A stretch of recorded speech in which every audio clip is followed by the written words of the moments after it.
The message blinked in brilliant blue across the vastness of the interstellar relay.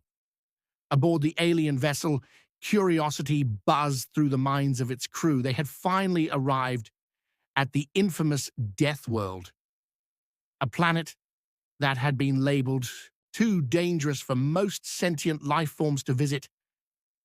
Yet here they were, drawn by stories, driven by mystery, and compelled by a strange sense of challenge.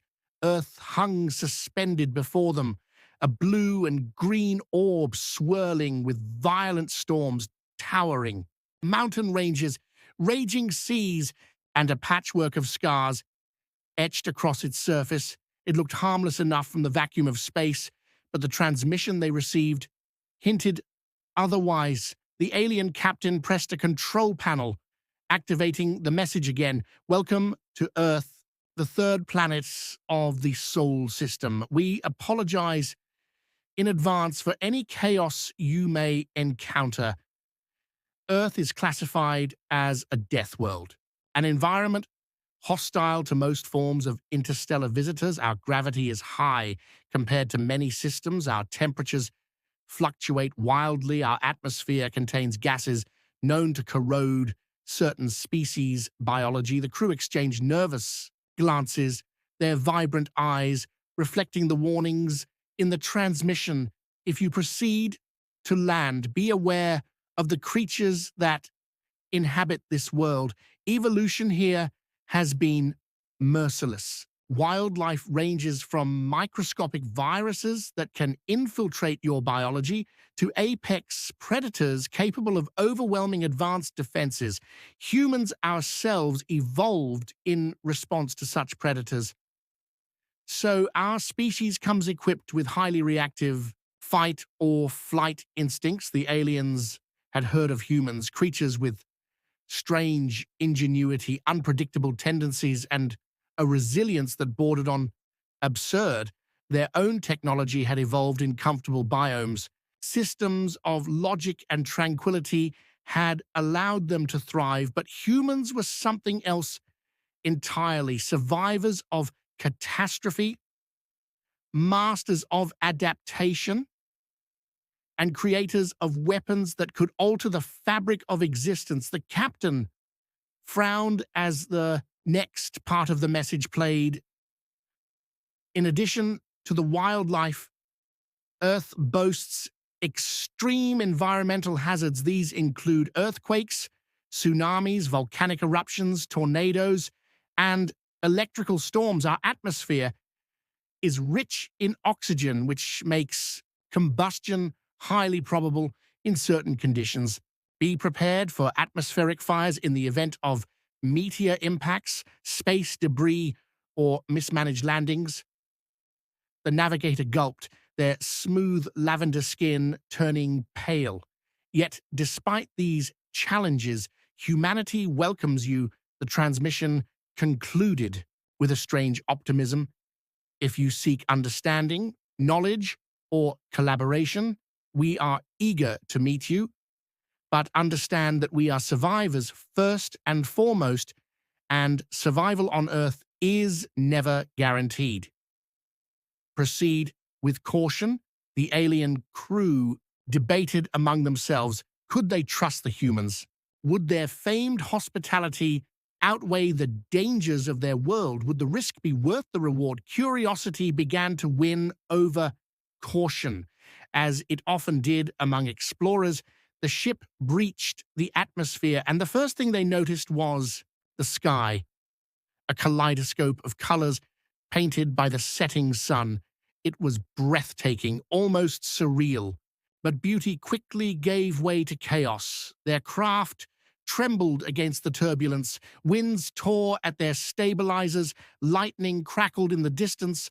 A storm rolled across the horizon, churning the sky into a dark cauldron. Beneath them, the earth unfolded in its full glory.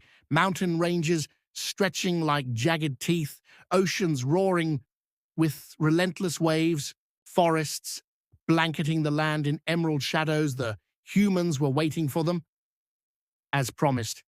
Their landing was met with curious faces, a mixture of awe, excitement, and a flicker of unease.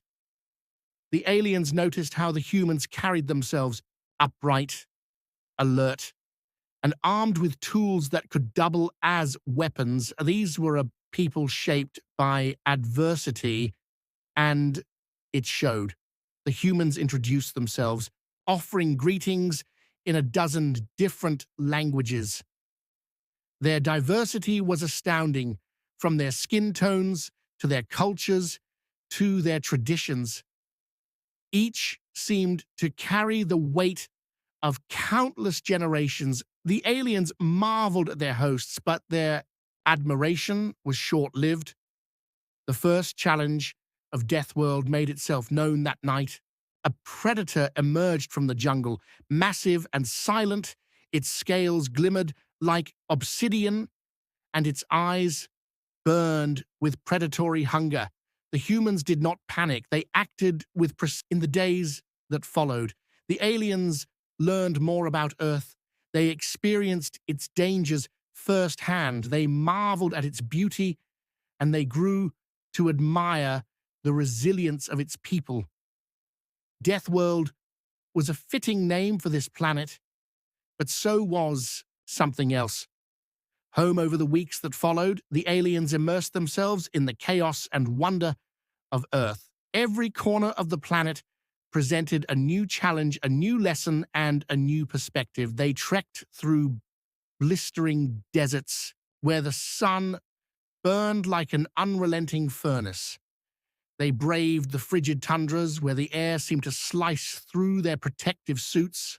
They dove into the depths of Earth's oceans, marveling at the alien life forms that thrived in crushing darkness.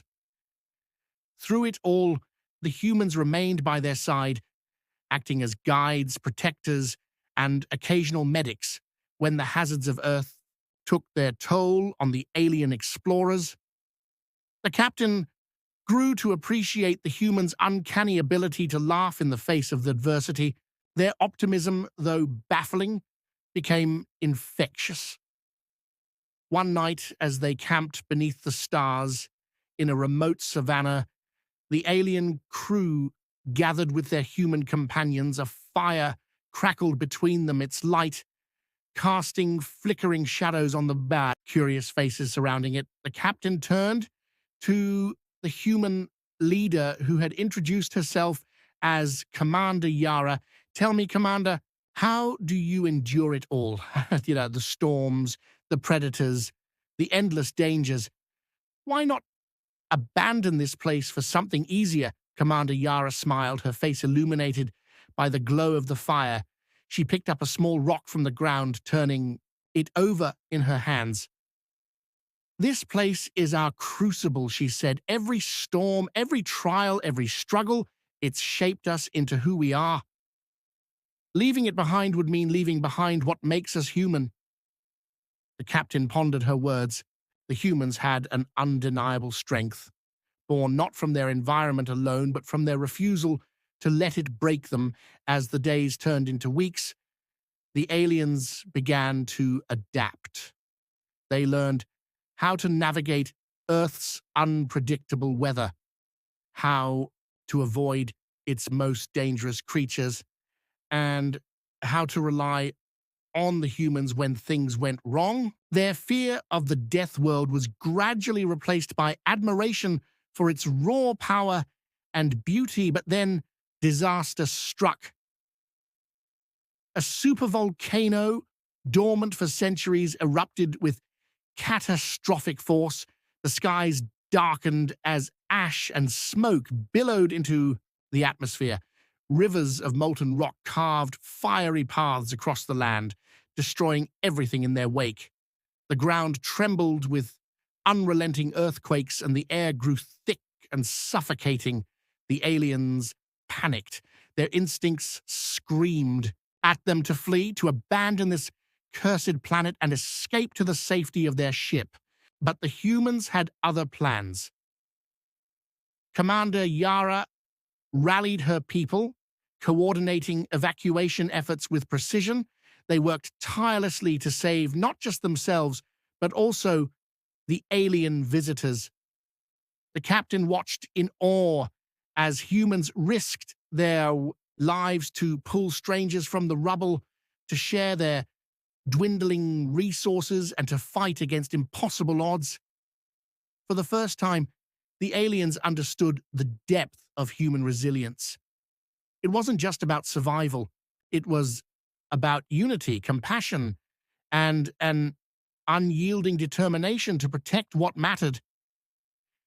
When the worst of the disaster had passed, the aliens stood with the humans on a scorched hillside, gazing at the devastation below. The landscape was unrecognizable, but the humans were already talking about rebuilding. The captain turned to Commander Yara. Your world is more dangerous than we ever imagined, yet you remain, you rebuild. How do you find the strength? Yara looked at the alien captain, her expression weary but unwavering. Because this is our home, she said simply, and we don't give up on what we love. The aliens returned to their ship with a newfound respect for humanity. They had come seeking answers about an Earth, but they left with answers about themselves. As the alien vessel departed the planet's atmosphere, the captain sent a message back to their people. Earth is not merely a death world, it is a crucible of life, forged in hardship and shaped by tenacity. Its people are its greatest strength. They are flawed and reckless, yet they are also courageous and bound by an unshakable sense of hope. We have much to learn from them. As the stars enveloped their ship, the captain took one last look at the blue and green orb in the distance. Earth was a death world, yes, but it was also something extraordinary. And for the first time, the captain understood why humanity called it home.